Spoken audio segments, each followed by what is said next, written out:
So hello दोस्तों, welcome to my channel. और आज की इस वीडियो में हम लोग बात करेंगे क्वाड्रेटिक इक्वेशन का practice set 2.3 Maharashtra state board का प्रैक्टिस सेट 2.3 की बात करेंगे। उसका पहला ही क्वेश्चन है x² plus x minus 20 equal to 0। और देखो मेथड कौन सी यूज किया है, कंप्लीट द स्क्वायर मेथड। आपको completing the square method use करना है, ठीक है। अब इसको स्क्वायर मेथड क्यों कहते हैं वो मैं आपको बताता हूँ, क्योंकि यहाँ पर दो फॉर्मूला यूज हो सकता है, दोनों में से कोई भी एक फॉर्मूला यूज हो सकता है। एक तो a plus B the bracket square वाला, और एक a minus B bracket square वाला। इसमें से कोई भी एक फॉर्मूला यूज हो सकता है जो कि स्क्वायर वाला फॉर्मूला है, इसीलिए हम लोग बोलते हैं कंप्लीटिंग द स्क्वायर मेथड। अभी देखो यहाँ पर ये फॉर्मूला क्या होता है, a² plus 2ab plus b², और ये होता है a² minus 2ab plus b²। अब आप बोलोगे ठीक है ये स्क्वायर का तो फॉर्मूला है, लेकिन इसको कंप्लीटिंग क्यों कर रहा है? इसीलिए क्योंकि हमारे पास सिर्फ ये दो टर्म होता है आगे का, b² हमारे पास नहीं होता है इसके अंदर। b² हम वहाँ पर बाहर से लाके उसको कंप्लीट करते, तो हमारे पास जो मेथड होती है, हमारे पास जो फॉर्मूला होता है आधा होता है, हम उसको पूरा करते हैं। इसीलिए इस मेथड का नाम है कंप्लीटिंग द स्क्वायर मेथड। तो चलो शुरू करते हैं पहले क्वेश्चन से। तो क्वेश्चन क्या है, सबसे पहले देखो x² plus x minus 20 equal to 0। अब आपको समझ में आ रहा है ये जो क्वेश्चन है ये आपका एक वेरिएबल है और उसका पावर मैक्सिमम पावर 2 है, तो ये क्वाड्रेटिक इक्वेशन है, ठीक है।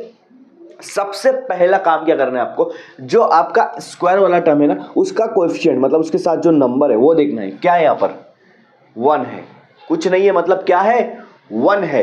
तो एक चीज समझ लेना है, x² के साथ जो भी नंबर होता है ये तीनों टर्म को उससे डिवाइड करना होता है। अगर x² के साथ 5 होगा तो तीनों टर्म को 5 से डिवाइड कर दूंगा, x² के साथ 7 होगा तो तीनों टर्म को 7 से डिवाइड कर दूंगा। लेकिन यहाँ पर क्या x² के साथ 1 है, अब तीनों टर्म को अगर 1 से डिवाइड करूंगा तो भी आंसर वही आएगा।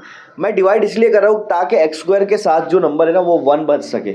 यहाँ पर ऑलरेडी 1 है तो इसको डिवाइड करने की जरूरत नहीं है, ठीक है। तो यहाँ से डिवाइड करने की जरूरत नहीं है, तो यहाँ पर ठीक है डिवाइड करने का जो स्टेप था वो तो चला गया। अब क्या करेंगे, ये जो कांस्टेंट है ना इसको राइट साइड में लेके जाओ। कांस्टेंट को कहाँ लेके जाओ, राइट साइड में। तो देखो क्या होगा, x² प्लस x माइनस 20 उधर जाके प्लस 20 हो जाएगा, माइनस 20 उधर जाके क्या हो रहा है प्लस 20।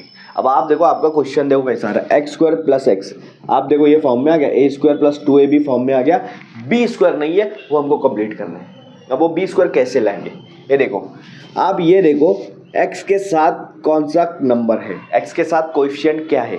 यहाँ पर x के साथ कोएफिशिएंट है 1, क्या है 1, उसको साइड में लिखो, मैं b निकालना बताता हूँ, उसके साइड में लिखो 1, और उस जो भी आपका x के साथ नंबर है उसको 2 से डिवाइड कर दो, उसको क्या करो 2 से डिवाइड कर दो। तो यहाँ पर x के साथ क्या था 1 था, तो 1 को मैंने क्या कर दिया 2 से डिवाइड कर दिया, ये मेरा बन गया b, ये मेरा क्या बन गया b बन गया।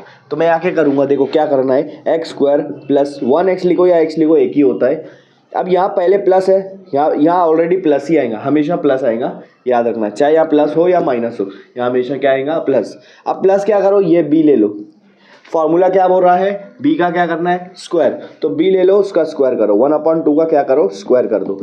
अब इधर क्या है 20। अब आप बोलोगे सर 1/2 कहाँ से लेके आए हो, तो देखो मैथ्स का रूल है, अगर लेफ्ट साइड कोई चीज़ ऐड कर रहे हो तो राइट साइड भी ऐड करना पड़ता है, अगर लेफ्ट साइड कोई चीज़ माइनस कर रहे हो तो राइट साइड भी सेम चीज़ माइनस करना पड़ता है, सेम चीज़ करना पड़ता है, तभी जाके आपका मैथ्स का यहाँ पर रूल कंप्लीट होगा। तो अगर यहाँ पर आप ये लेफ्ट वाले टर्म में 1/2 का स्क्वायर प्लस कर रहे हैं तो यहाँ राइट में भी 1/2 का स्क्वायर को प्लस करना पड़ेगा, ताकि वो कट होके 0 बने, मतलब कुछ ही ऐड नहीं कर रहे हम लोग, क्योंकि यहाँ जो कर रहे हैं वो यहाँ पर माइनस हो जा रहा है, जो भी है, ठीक है। अब आपका ये आ गया, जो मैंने इधर ऐड किया वो इधर भी ऐड कर दिया, बराबरी कर दिया दोनों के साथ। अब क्या करो, ये टर्म देखो, ये a² plus 2ab plus b² के फॉर्म में है, तो उसका फॉर्मूला क्या है a plus b the bracket square, मतलब पहले वाले का स्क्वायर और लास्ट वाले का स्क्वायर, मतलब पहले वाले का और लास्ट वाले को प्लस किया उसके ऊपर स्क्वायर लगा दिया। यहाँ पहला वाला x है, लास्ट वाला क्या है 1/2 है, दोनों को प्लस किया उसके ऊपर स्क्वायर लगा दिया, ये आपका फॉर्मूला है, इसी को बोलते हैं कंप्लीटिंग द स्क्वायर मेथड, ठीक है। अब हम लोग क्या करेंगे, इसको सॉल्व करेंगे। देखो क्या है 20, 1 का स्क्वायर क्या होगा 1, 2 का स्क्वायर क्या होगा 4, ठीक है। इधर ये ऐसे ही रहने का। अभी देखो इसको क्रॉस मल्टीप्लाई करते हैं, इधर तो आपका फ्रैक्शन है 1/4, 20 के नीचे कुछ नहीं है, मतलब क्या है 1 है, तो आप देखो क्रॉस मल्टीप्लाई 24 × 80 प्लस 1 1 ज़ा 1 और नीचे 1 4 ज़ा 4, ये आपका इस तरफ आंसर आ गया। अब हम लोग इधर सॉल्व करेंगे, उसको कैसे सॉल्व करेंगे। ये लेफ्ट वाला तो वही रहेगा x plus 1/2 the bracket square, और राइट साइड क्या हो जाएगा 80 प्लस 1 क्या हो जा रहा है 81/4, क्या हो जा रहा है 81/4। अब क्या करेंगे, अब तो सॉल्व हो गया उधर का। अब ये करेंगे, ये जो स्क्वायर है, ये जो स्क्वायर है इसको राइट साइड में लेके जाऊंगा, या तो स्क्वायर को राइट साइड में लेके जाओ या दोनों तरफ स्क्वायर रूट लगा दो, कोई भी चीज़ करो, सेम चीज़ है।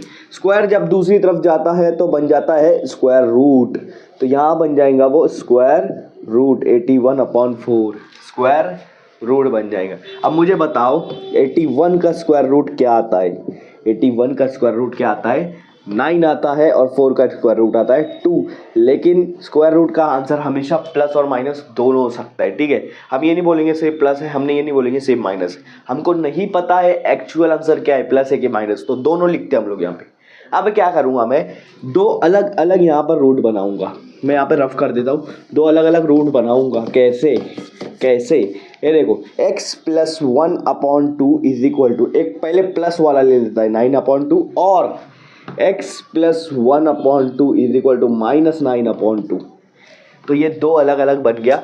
अब क्या करूँगा, ये 1/2 को उधर लेकर जाऊँगा, लेफ्ट साइड में वो प्लस में है, राइट साइड में हो जाएगा माइनस में, माइनस में। सेम यहाँ पर करो, प्लस 1/2 को उधर लेकर जाओ, लेफ्ट साइड में प्लस में है, राइट साइड में जाएगा तो क्या हो जाएगा माइनस हो जाएगा। अब आप देखोगे फ्रैक्शन प्लस माइनस तब होता है जब दोनों का डिनोमिनेटर सेम है, नहीं तो क्रॉस मल्टीप्लाई करो। यहाँ पे दोनों का डिनोमिनेटर सेम है तो 2 लगा दो, कॉमन ले लो, 9 - 1, और यहाँ भी वैसे ही करो, डिनोमिनेटर कॉमन ले लो, -9 - 1, 9 - 1 कितना होगा, 9 - 1 होगा 8, और नीचे 2, तो 2 के डबल में 8 कितने पे आता 4, तो x की वैल्यू निकल गई यहाँ से 4, x की वैल्यू क्या निकल गई 4। अब यहाँ पर देखेंगे